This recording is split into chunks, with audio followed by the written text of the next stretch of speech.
et pertinence de la science économique et s'il fallait tout repenser. Bonjour Michel Wohl.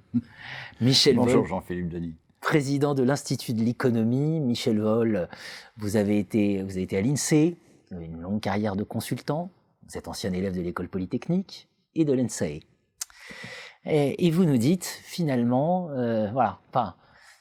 les académiques, en gros le monde académique, la science économique, il y a un petit souci quand même. Il faudra peut-être réviser un peu ces concepts. Oui, il y a un souci, c'est qu'on oublie, lorsqu'on est fasciné par l'esthétique des modèles, je pense par exemple au modèle néoclassique, magnifique architecture conceptuelle, on oublie que ce modèle a été créé par quelqu'un qui voulait répondre à une situation historique particulière, en l'occurrence Walras, à la fin du XIXe siècle, au moment où l'économie industrielle se déploie et où les grandes entreprises se mettent en place. Voilà. Et c'est l'équilibre général. Voilà. Et où en effet le marché devient beaucoup mieux organisé, beaucoup plus efficace qu'il n'avait pu l'être auparavant. Et donc, Walras a construit une représentation qui permettait de rendre compte dans les grandes lignes d'une situation concrète qui elle-même était extrêmement complexe. Et donc, il a extrait de cette situation les quelques principes, les quelques piliers porteurs qui permettaient de se la représenter, de la penser, etc. Le problème, c'est que son modèle, dont encore une fois l'esthétique est magnifique, c'est un temple grec, c'est absolument superbe, son modèle, il est daté. Il est une réponse à une situation concrète. Et d'ailleurs, si on regarde l'histoire de la pensée économique, c'est toujours comme ça que ça s'est passé. Tous les économistes créateurs ont répondu à une situation particulière. Adam Smith avec les débuts de la mécanisation, Ricardo avec les échanges entre les nations, Friedrich List avec le besoin de défendre dans les échanges entre les nations ceux qui étaient en retard pour qu'ils puissent se protéger le temps de se rattraper, Keynes avec la théorie des anticipations pour répondre à une crise qui était déclenchée par les effets présents des anticipations sur le futur. Bon. Voilà. Et donc, tous ces gens-là ont construit des modèles, des théories qui répondaient à des situations concrètes particulières et ils nous ont laissé leurs modèles comme des exemples de réussite intellectuelle. Le problème, c'est qu'aujourd'hui, avec l'informatisation, ou comme on dit maladroitement, le numérique, on est dans une situation nouvelle. Est-ce que les modèles que nous héritons, disons, de ces créateurs passés répondent à la situation présente? Non. Par contre, ils nous donnent l'exemple d'une démarche dont nous devrions nous inspirer pour répondre à la situation présente. Et donc, c'est là que se pose le problème avec les académiques.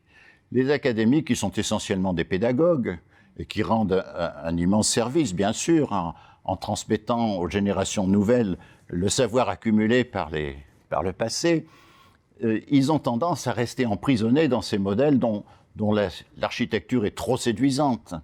Et ils ont tendance à détourner leur attention de la situation présente qui éventuellement nécessite la mise au point d'autres modèles.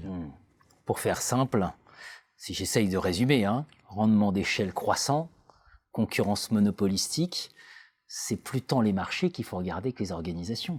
C'est ça que vous nous dites? Voilà. Alors, parce que là, on change le réverbère pour prendre l'image la fameuse image.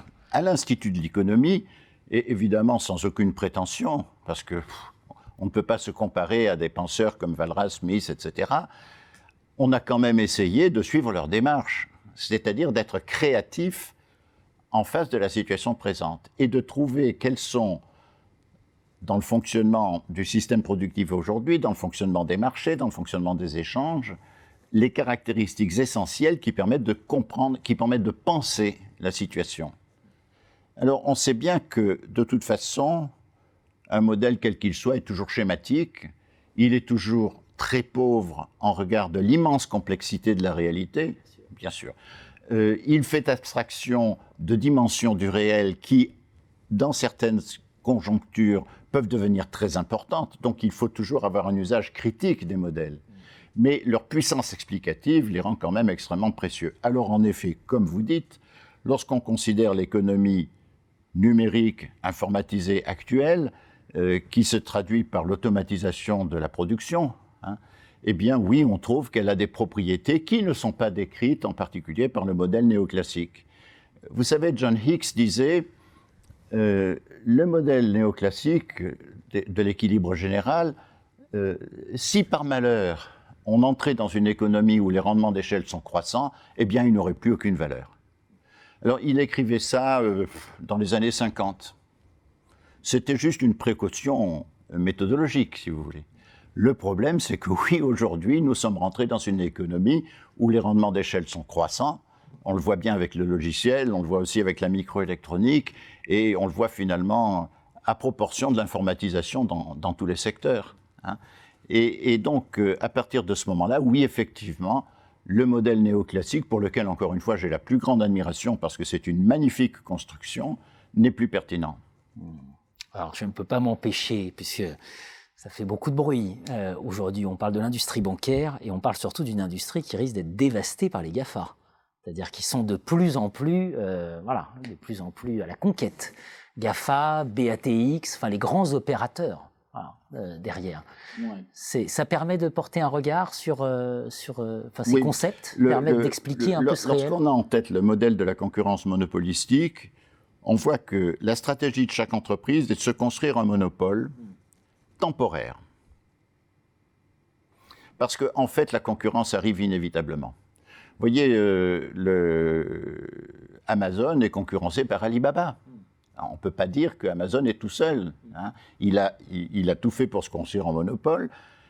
Assez largement, d'ailleurs, il a un monopole géographique, si on veut, mais Alibaba arrive, hein, voilà. Toutes ces grandes entreprises qui se sont bâties avec des services au début sans concurrents. Bon, Google, par exemple, il commence à être concurrencé. Vous avez Quant qui arrive. Voilà. Donc, ce sont des situations qui ne sont pas éternelles, qui ne sont pas faites pour durer éternellement. Et lorsqu'on dit que le gagnant prend tout, c'est une manière très fausse de se représenter les choses. Le gagnant prend tout pendant un certain temps, oui, c'est vrai. Bon.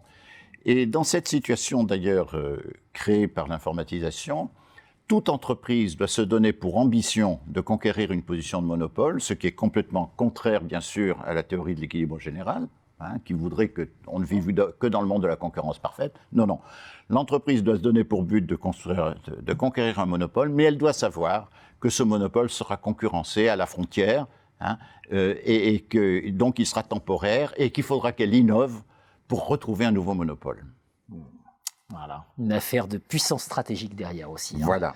Et de capacité à régénérer voilà. la réflexion. Voilà. L'entrepreneur doit être un stratège, il doit avoir le coup d'œil du stratège, ce qui suppose non seulement du calcul, etc., mais aussi beaucoup d'intuition. Merci Michel Wohl. Merci Jean-Philippe.